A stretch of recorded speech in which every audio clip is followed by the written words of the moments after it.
सभी मित्र, साथी, दोस्त, विद्यार्थी, छात्र सबको पुनः एक बार हम अपने इस YouTube channel Smart study with ALB sir के साथ बहुत बहुत आप लोगों का अभिनंदन एवं स्वागत कर रहे हैं। मित्रों, आज हम लोग यहाँ पर आज फिर वही जो इलेक्शन कमीशन है उसके बारे में आगे चर्चा करना है। और पिछला जो हमारा क्या नाम है कि क्लास था, वीडियो था निर्वाचन आयोग के बारे में, हमने पूरी तरीके से जो निर्वाचन आयोग है बताया था आप लोगों की एक संवैधानिक संस्था है। और क्यों संवैधानिक संस्था है?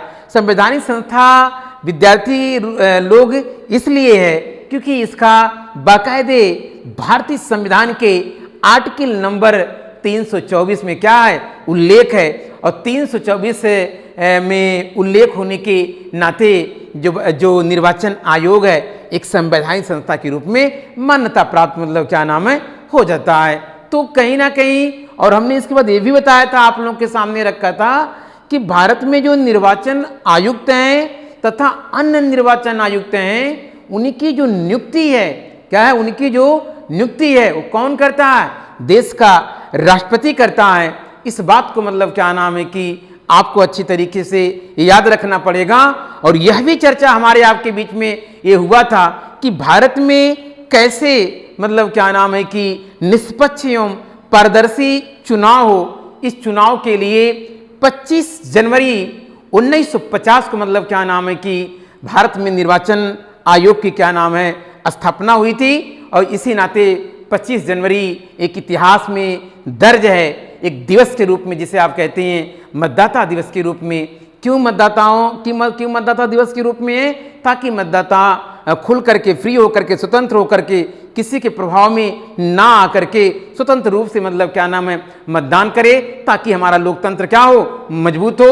और जब लोकतंत्र मजबूत होगा निश्चित मान के चलिए कि जो देश का विकास है वो अच्छे से होगा। तो आज उसी क्या नाम निर्वाचन आयोग के बारे में हमने कहा था, याद करिए अंतिम समय में, कि निर्वाचन आयोग वर्तमान में एक सदस्यीय है कि बहुसदस्यीय है, क्या है उसकी चर्चा करनी है। याद करिए कि जब 25 जनवरी 1950 से लेकर के 1900 क्या नाम है कि 89 तक जो आपका निर्वाचन आयोग था मात्र एक सदस्य था। क्या था? एक सदस्य था। मात्र मुख्य जो निर्वाचन आयुक्त था मात्र उसी के देखरेख में पूरी तरीके से क्या नाम है जो चुनाव की प्रक्रिया है वो पूरी तरीके से संपादित होती थी। और निष्पक्ष चुनाव होने की संभावना अथवा कल्पना हम लोग करते थे। मगर देखा ये गया कि धीरे धीरे जो मुख्य निर्वाचन आयुक्त थे उनके ऊपर इतनी ज़्यादा जिम्मेदारी क्या ना बढ़ गई, इतना कार बढ़ गया। उस कार के बढ़ने के नाते अकेले पूरी तरीके से, सही तरीके से पूरा काम कर पाना या पूरी तरीके से क्या नाम है कि निर्वाचन के संबंध में निर्णय ले पाना या उसका संपादन कर पाना या क्रियान्वयन कर पाना इतना आसान नहीं था। इसलिए साथी लोग याद करिए क्या नाम है कि 1989 तक जो एक निकाय के रूप में कार्य करता था वही क्या नाम है कि आप देखेंगे कि 1990 में 2 निर्वाचन आयुक्तों वाला निर्वाचन आयोग बना दिया गया। अर्थात आप कह सकते हैं कि 1990 में आप कह लीजिए क्या नाम है कि जो पहले एकल सदस्य था क्या नाम है वो 1989 में क्या नाम है कि 2 सदस्य बन गया। मगर इसके बाद बहुत कम समय के लिए आप लोग कह सकते हैं कि 1990 में, देखिए 1989 में क्या नाम है कि 2 सदस्य बनाया गया। 89 तक पहले था। मात्र 1 साल के अंतर्गत आप देखेंगे कि 1990 में 2 निर्वाचन आयुक्त पद को क्या कर दिया गया, समाप्त कर दिया गया। एक बार 25 जनवरी 1950 की बात करिए, 1989 तक 1 सदस्य क्या नाम है कि चुनाव आयोग था, निर्वाचन आयोग था। पुनः 1989 में फिर परिवर्तन हुआ, 2 सदस्य बन गया। और फिर उसके बाद एक ही साल बाद 1990 में पुनः आप लोग याद रखना पड़ेगा कि कहीं ना कहीं जो हमारा निर्वाचन आयोग है पुनः 1 सदस्य बन गया। अर्थात जो 25 जनवरी 1950 मतलब क्या नाम 50 वाली कंडीशन आप लोग देखते हैं, वही कंडीशन 1990 में पुनः बहाल हो गई, अर्थात एक सदस्य बन गई। मगर याद करना साथी लोग, मित्र लोग, पुनः एक बार अक्टूबर 1993, कितना, अक्टूबर 1993 में फिर 2 निर्वाचन आयुक्तों को नियुक्त किया गया। इस बात को विशेष रूप से आपको याद रखना पड़ेगा। 1989 को याद रखना पड़ेगा, 1990 को याद रखना पड़ेगा, 1993, क्योंकि 1950 से लेके 1989 तक एक सदस्य, 1989 और 1990 तक 2 सदस्य, और फिर आपको याद रखना पड़ेगा कि 1990 में पुनः मतलब क्या ना एक सदस्य निर्वाचन आयोग बन गया। और पुनः आपको याद रखना पड़ेगा कि 1993 में पुनः मतलब क्या नाम है 2 निर्वाचन आयुक्तों को नियुक्त किया गया। और याद करिएगा, इसके बाद से लेके अब तक जो मतलब क्या नाम है आयोग है, बहुसदस्यीय संस्था के तौर पर काम कर रही है, जिसमें याद करिएगा 3 निर्वाचन आयुक्त होते हैं। अर्थात आप कह सकते हैं कि एक मुख्य निर्वाचन आयुक्त, 2 अन्य सहायक मतलब क्या नाम है कि निर्वाचन आयुक्त काम करते हैं। अर्थात आप कह सकते हैं कि आज वर्तमान समय में जो मतलब क्या नाम है निर्वाचन आयुक्त है बहुल सदस्यीय है, एकल नहीं है। तो इस बात को आप मतलब क्या नाम है कि अच्छी तरीके से आप याद करिएगा।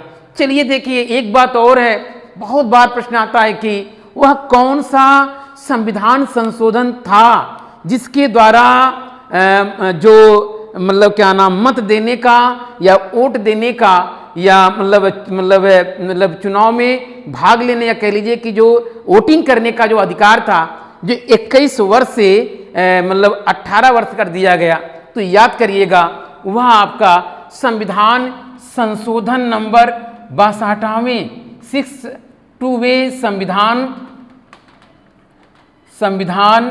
संशोधन के द्वारा बहुत इंपॉर्टेंट बात कह रहे हैं साथियों लोग, इसकी मत करिएगा। संशोधन द्वारा आप कह लीजिए कि जो वोट देने की आयु है या मतदान करने की आयु है, यहाँ 21 से घटाकर क्या करें, 21 से घटाकर कितना कर दिया गया, कितना कर दिया गया, 18 कर दिया गया। इसको आपको अच्छी तरीके से विद्यार्थी लोग याद करिएगा, क्योंकि बार बार प्रश्न आता है कि कौन सा वह संविधान संशोधन था। तो 1989, 88, 89 ये याद रखना आपको, इसी में संविधान संशोधन हुआ है। 89 में देखिए एक सदस्य से मतलब क्या नाम है कि कहीं ना कहीं 2 सदस्य बना, और फिर 90 में मतलब क्या बन गया, एक सदस्य बन गया। और फिर मतलब 1993 में मतलब क्या नाम है 2 निर्वाचन आयुक्तों को और नियुक्ति की गई। और इसके बाद आज तक वर्तमान में यहाँ देखिए साफ साफ लिखा हुआ है बहुसदस्यीय के रूप में संस्था के तौर पर काम कर रही हैं, जिसमें एक मतलब मुख्य निर्वाचन आयुक्त और 2 मतलब अन्य निर्वाचन आयुक्त, अर्थात 3 निर्वाचन आयुक्त हैं। मगर यहाँ पे याद रखना है कि 62वें संविधान संशोधन के माध्यम से, संविधान संशोधन के द्वारा जो मत देने की उम्र है 21 से घटा के कितना कर दिया गया, 18 कर दिया गया। ये बहुमूल्य जो मतलब क्या नाम है जो परिवर्तन हुआ, संशोधन हुआ है संविधान में, कौन सा संविधान संशोधन है, 62वां संविधान संशोधन है। इस प्रकरण को आप जरूर याद करिएगा, क्योंकि आप देखेंगे तमाम एग्जाम में यहाँ से प्रश्न बनाता है। इस नाते मित्र लोग बहुत तेजी से, बहुत मतलब तेजी मत दिखाइएगा, बल्कि धीरे धीरे चलिए, मगर प्रत्येक प्रश्न को क्रिस्टल क्लियर करते चलिए, क्योंकि आप विजिट कर रहे हैं smart study with LB sir के साथ। तो इस बात को मतलब क्या नाम है याद रखिएगा कि 62वें संविधान संशोधन के द्वारा 21 वर्ष से मतलब जो उम्र था वोट देने का घटा करके मतलब कितना कर दिया गया, 18 वर्ष कर दिया गया। इसको मतलब क्या नाम है कि आपको याद रखना पड़ेगा। प्रश्न ये भी आ सकता है, क्योंकि अभी अप्रैल के महीने में याद रखना कि जो सुशील मतलब अरोड़ा थे, उनकी जो मुख्य निर्वाचन आयुक्त थे, उनके स्थान पर दूसरा मतलब क्या नाम है कि निर्वाचन आयुक्त की नियुक्ति हुई है, जिनका नाम है सुशील चंद्रा। क्या नाम है, सुशील चंद्रा। बहुत इंपॉर्टेंट बात हम यहाँ बता रहे हैं कि अगर प्रश्न आता है कि वर्तमान समय में मुख्य निर्वाचन आयुक्त कौन है, तो सुशील अरोड़ा मत मार के आइएगा, बल्कि मतलब क्या नाम है, सुशील चंद्रा जी के साथ जाइएगा और याद करिएगा चंद्रा नाम से, या सुशील चंद्रा पूरा याद रख लीजिएगा, ताकि प्रश्न आए विद्यार्थी लोग तो गलत मत करिएगा, क्योंकि पता होना चाहिए विद्यार्थी लोग कि एक एक प्रश्न आपको उस जादुई आंकड़े तक पहुंचाता है जहां पहुंचकर अपने कैरियर को आप बहुत कैरियर की ऊंचाई देते हैं। तो मित्र लोग इस प्रश्न को आप याद करिएगा। अब देखिए जो प्रश्न कभी कभी आता है कि मुख्य चुनाव आयुक्त का कार्यकाल कितने वर्ष का होता है, तो याद करिएगा जो मुख्य चुनाव आयुक्त का कार्यकाल है 6 वर्ष या 65 वर्ष की आयु जो पहले हो वो होता है। इसका मतलब क्या निकालेंगे आप, इसका मतलब है कि जो मुख्य मतलब क्या नाम है कि निर्वाचन आयुक्त है उसकी मतलब क्या नाम है जो कह लीजिए कि कार्य की मतलब अवधि है, कार्य करने की अवधि है या कार्यकाल है वो 6 वर्ष होता है, या फिर मान लीजिए 65 वर्ष। क्या मान लीजिए 65 वर्ष, दोनों में जो पहले होता है, अगर 6 वर्ष पूरा हो गया 65 वर्ष पूरा नहीं हुआ है तब भी वो रिटायर्ड हो जाएंगे, या मान लीजिए 65 वर्ष पहले हो गया 6 वर्ष बाद में होता है तब भी रिटायर्ड हो जाएंगे। तो ये बहुत इंपॉर्टेंट बात हम आपको आपके सामने रख रहे हैं कि जो मुख्य चुनाव आयुक्त होता है उसका जो कार्यकाल होता है, वर्किंग जो पीरियड होता है वो 6 वर्ष या 65 वर्ष की आयु जो पहले हो, ये नहीं मतलब 6 वर्ष या 65 वर्ष, बात तो सही है 6 वर्ष या 65 वर्ष, मगर इसमें एक बात और जोड़ा गया है जो पहले पूरा करता हो। जैसे मान लीजिए सपोज दैट कोई मान लीजिए मतलब क्या नाम मुख्य निर्वाचन आयुक्त बनता है, सपोज दैट ऐसे समय बनता है कि 2 ही साल बाद मतलब उसका 65 वर्ष हो जाता है, तो ऐसा नहीं कि 4 साल और करेगा, बल्कि वो जैसे ही 65 वर्ष हो जाएगा उसका मतलब क्या कार्यकाल क्या हो जाएगा, समाप्त हो जाएगा। तो इस बात को भी आपको याद रखना पड़ेगा कि जो मुख्य चुनाव आयुक्त का कार्यकाल है 6 वर्ष या 65 वर्ष की आयु जो पहले हो वो होता है। आपको मतलब क्या नाम है इस बात को मतलब याद रखना पड़ेगा। चलिए अब बताना आपको ये है कि जो वर्तमान में 2 अन्य मतलब चुनाव आयुक्त हैं उनके नाम क्या है, ये आपसे उम्मीद कर रहे हैं कि कमेंट बॉक्स में लिख करके आप बताइएगा कि सर वर्तमान में जो मतलब क्या नाम है कि दो मतलब जो चुनाव आयुक्त है मतलब है सहायक के रूप में जो काम कर रहे हैं, समान शक्तियां होती हैं उसमें कोई दिक्कत नहीं है, मगर कहीं ना कहीं अन्य के नाम से बोला जाता है, तो उनका नाम क्या है कमेंट बॉक्स में करिए, क्योंकि हम जब अगला पार्ट लेकर के आएंगे कि चुनाव आयोग जो है इलेक्शन कमीशन है क्या क्या उसके कार्य, क्या क्या उसके एक्ट महत्वपूर्ण है, तो वहां पर मतलब चर्चा हम करेंगे। मगर आज उम्मीद यही करेंगे कि आप कमेंट बॉक्स में उन दोनों का नाम आप जरूर लिखेंगे। चलिए आप मतलब क्या नाम है इसके बाद देखिए, हाँ प्रश्न एक ये है कि जो मतलब क्या नाम है कि मतलब चुनाव आयुक्त है उसका वेतन कितना होता है, तो उसका जो वेतन होता है जो देश का मतलब क्या नाम है प्रधान न्यायाधीश होता है या मुख्य न्यायमूर्ति होता है उसी के बराबर मतलब क्या नाम है चुनाव आयुक्त का क्या होता है वेतन होता है। इस बात को कदाप मत रखिएगा। मान लीजिए कथन का कारण के रूप में प्रश्न आता है कि मान लीजिए निर्वाचन जो मतलब आयोग है उसका जो अध्यक्ष होता है उसकी जो मतलब सैलरी होती है, उसका जो मतलब क्या ना वेतन होता है न्याय जो देश का प्रधान न्यायाधीश है या मुख्य न्यायाधीश है उसके बराबर होता है, तो मतलब क्या नाम एकदम सही बात है, कोई दिक्कत नहीं है। अब वर्तमान पता आपको कितना है इसको भी आप कमेंट बॉक्स में लिखिएगा। देखते हैं कि मतलब क्या कितना आप हार्ड वर्क और स्मार्ट वर्क कर रहे हैं, तो आप जानने की कोशिश हम करेंगे आपसे। चलिए आगे देखिए कि देखिए मुख्य निर्वाचन आयुक्त व 2 अन्य निर्वाचन आयुक्तों के पास जो शक्तियां होती हैं वो समान होती हैं। बहुत आप एकदम क्रिस्टल क्लियर कर लीजिए, ये न समझिए कि जो मुख्य निर्वाचन आयुक्त हैं उसकी शक्ति पावर मतलब अलग है मतलब ज़्यादा है, और जो 2 अन्य मतलब निर्वाचन आयुक्त हैं उनकी जो मतलब क्या ना पावर है वो अलग अलग। ऐसा मतलब मत गलत करिएगा, बल्कि जो 3 सदस्यीय मतलब वर्तमान में है, एक मुख्य 2 सहायक के रूप में है, 3 सदस्यीय मतलब चुनाव आयुक्त है या बहु सदस्यीय आप कह सकते हैं इसको मतलब कह सकते हैं, तो जो शक्तियां हैं जो पावर है वो मतलब क्या नाम है बराबर है, ना किसी का कम है ना ही मतलब क्या नाम है ज़्यादा है।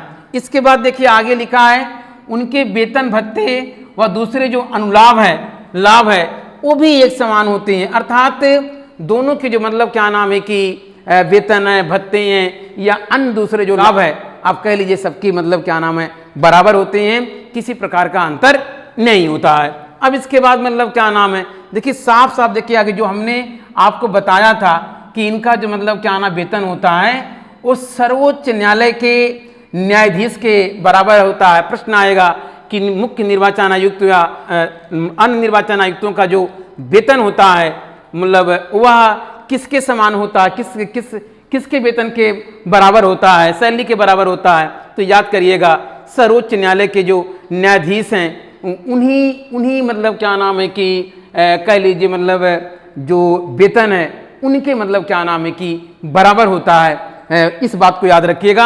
यहाँ हमने याद लिख दिया है कि जो सर्वोच्च न्यायालय के न्यायाधीशों के समान होते हैं।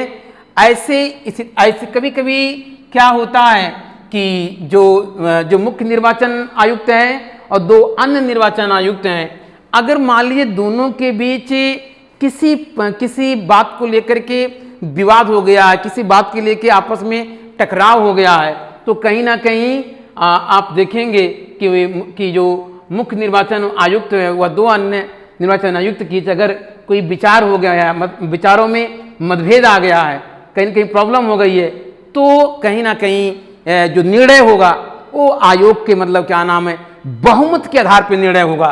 किसके होगा? आयोग बहुमत के आधार पर निर्णय करता है। ये नहीं कि मुख्य निर्वाचन आयुक्त अपना विचार मतलब क्या नाम है थोप दे, बल्कि ऐसा नहीं होता है, बल्कि जो आयोग है वो पूरी तरीके से कह लीजिए कि जो मेजोरिटी जिसकी होती है, जिस मतलब क्या नाम है उसी के आधार पर मतलब क्या नाम है कि निर्णय होता है। इस बात को मतलब क्या नाम है कि कहीं ना कहीं आपको याद रखना पड़ेगा। अब इससे बड़ा प्रश्न आपको दे रहा, कभी कई प्रश्न आता है कि आखिर जो निर्वाचन आयुक्त हैं उनको कैसे हटाया जाएगा।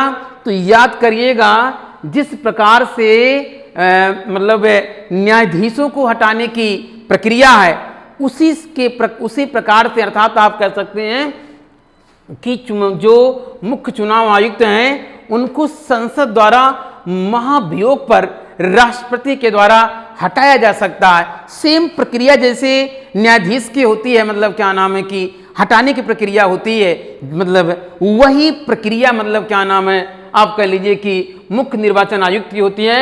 अर्थात आप कह सकते हैं मुख्य चुनाव आयुक्त को संसद द्वारा महाभियोग पर मतलब कहीं ना कहीं जो हाँ हो सकता है कि अपने से भले पदत्याग कर दें, वो अलग बात है, मगर जहां तक हटाने की बात है एक ही मात्र मतलब विकल्प है, एक ही रास्ता है मित्र लोग साथी लोग। वो रास्ता क्या है? वो रास्ता क्या है कि संसद कहीं ना कहीं महाभियोग ला करके ही आप कह सकते हैं मुख्य चुनाव आयुक्त को हटा सकती है, और कोई ऐसी प्रक्रिया नहीं है जो कि मतलब क्या नाम है कि मुख्य चुनाव आयुक्त को हटाया जाए। तो कुल मिला जुला के साथी लोग मित्र लोग आपको ये याद रखना पड़ेगा कि मुख्य चुनाव जो आयुक्त है उसको संसद द्वारा महाभियोग पर राष्ट्रपति, ये भी आपको याद करिए। जैसे मान लीजिए जो प्रदेश की पार्लियामेंट है, और पार्लियामेंट मतलब जान ही रहे हैं कि राष्ट्रपति तो शामिल होगा। अब संसद का जो दोनों सदन है, लोकसभा और राज्यसभा, या निम्न सदन या उच्च सदन, अस्थायी या अस्थायी सदन, तो कुल मिला जुला के जब दोनों पास कर देते हैं इसके बाद मतलब क्या नाम है कि अंतिम कार्रवाई राष्ट्रपति के साइन के बाद हो जाता है। तो कुल मिला जुला के याद रखिएगा मुख्य चुनाव आयुक्त को संसद द्वारा महाभियोग की प्रक्रिया के द्वारा ही मतलब हटाया जा सकता है, और हटाने का अंतिम जो फैसला है किसका है? वो देश के राष्ट्रपति का है। इस बात को पूरी तरीके से याद रखिएगा। तो आज मित्र साथी लोग जरा एक बार दोहरा लेते हैं। हमने कहा था कि जब से 25 जनवरी 1950 से लेके 1989 तक मतलब क्या ना जब तक निर्वाचन आयोग काम कर रहा था, एकल सदस्य के रूप में काम कर रहा था। मगर याद करिएगा 1989 और 1990 के बीच कहीं ना कहीं दो अन्य मतलब चुनाव आयुक्तों की और नियुक्ति की गई, क्योंकि इनके ऊपर कार्यभार ज़्यादा था, और इस नाते राष्ट्रपति महोदय ने कहीं ना कहीं मतलब उनके कार्य की और व्यस्तता की अधिकता को देखते हुए मतलब क्या नाम है दो अन्य निर्वाचन आयुक्तों की नियुक्ति की। मगर थोड़ी ही दिन बाद मात्र 1990 में दो निर्वाचन आयुक्तों के पद को क्या कर दिया गया? यहाँ देखिए बहुत साफ साफ नोट्स में लिखा गया है, दो निर्वाचन आयुक्तों के पद को क्या कर दिया गया? समाप्त कर दिया गया। और पुनः एक बार मतलब क्या नाम है कि पुरानी जैसी जो स्थिति थी वो मतलब क्या नाम है कि बहाल कर दिया गया, अर्थात जो स्थिति 25 जनवरी 1950 से लेकर 1989 तक था एकल सदस्य, वही कर दिया गया। इसके बाद मतलब क्या नाम है कि पुनः याद करिएगा कि अक्टूबर 1993 में जो निर्वाचन मतलब पुनः मतलब क्या नाम है कि एक नया परिवर्तन हुआ, 2 निर्वाचन आयुक्तों को नियुक्त किया गया। इसके बाद तब से लेकर अर्थात 1993 से लेकर के अब तक मतलब क्या नाम है बहुसदस्यीय संस्था के तौर पर काम कर रही हैं, जिसमें 3 निर्वाचन आयुक्त होते हैं। और एक बात विद्यार्थी हमने और जोड़ा था कि 62वें संविधान संशोधन के द्वारा जो नागरिकों को वोट देने का अधिकार पहले 21 वर्ष था, कितना वर्ष था? 21 वर्ष था, उसको घटा के कितना कर दिया गया? 18 वर्ष कर दिया गया।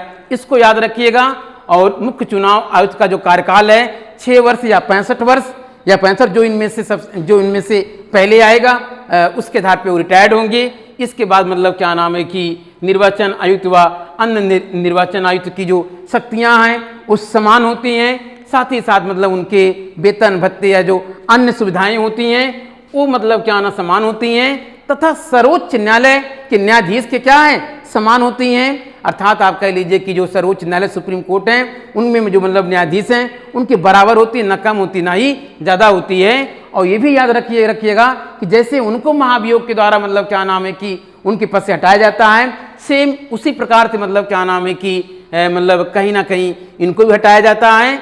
और अगर मान लीजिए कि मतलब जो तीनों निर्वाचन मतलब आयुक्त हैं, अगर उनमें किसी प्रकार का आपस में विचारों में कहीं प्रॉब्लम होती है तो बहुमत के आधार पर मतलब क्या नाम है फैसला होता है। इस बात को याद रखिएगा। और एक अंतिम बात, आज का अंतिम प्रश्न महत्वपूर्ण प्रश्न है, क्योंकि हम लोग एक बार पुनः दोहरा रहे हैं कि मुख्य चुनाव आयुक्त को क्या कर रहे हैं? मुख्य चुनाव आयुक्त को याद रखिएगा संसद द्वारा मात्र एक ही प्रक्रिया होगा, महाभियोग की प्रक्रिया होगा। और महाभियोग के अलावा और कोई ऐसा विकल्प नहीं होगा जो मतलब क्या नाम है कि इनको हटाया जा सके, इनके पद से हटाया जा सके और राष्ट्रपति के द्वारा हटाया जाता है। इस बात को विद्यार्थी लोग याद रखिएगा। अगला जो मतलब हमारा सेशन होगा, अगली जो क्लास हमारी होगी वो पूरी तरीके से हम लेकर के आएंगे कि चुनाव आयोग करता क्या है, इसकी क्या महत्वपूर्ण मतलब कार्य हैं, इसकी चर्चा विद्यार्थी लोग अगली क्लास में, क्योंकि थोड़ा सा मतलब कहीं ना कहीं हम भी अस्वस्थ हैं, मगर फिर भी आपके हित को देखते हुए और कहीं ना कहीं कुछ आपके साथ सोचते हैं कि अपना विचार साझा करें। इस नाते जरूर अब उस व्यस्ततम टाइम में भी अपने आप को टाइम निकाल करके और आप तक मतलब अपने विचार को साझा करते हैं। तो विद्यार्थी लोग एक बात याद रखिएगा कि आज वर्तमान में चुनौती बहुत बड़ी है आपके सामने, मगर उस चुनौती को अगर भेदना है, अगर उस चुनौती को मतलब क्या नाम समाप्त करना है तो निश्चित रूप से हार्ड वर्क, स्मार्ट वर्क और निश्चित मान के चलिए किया गया ईमानदारी से एक एक जो प्रयास है वो सफलता की ओर आपको ले जाता है। तो विद्यार्थी लोग आज यहीं तक, और फिर पुनः अगले दिन फिर सेम टाइम हमारी आपकी मुलाकात होगी और चैनल का नाम होगा smart study with LB sir. Thank you class. जय हिंद, जय भारत।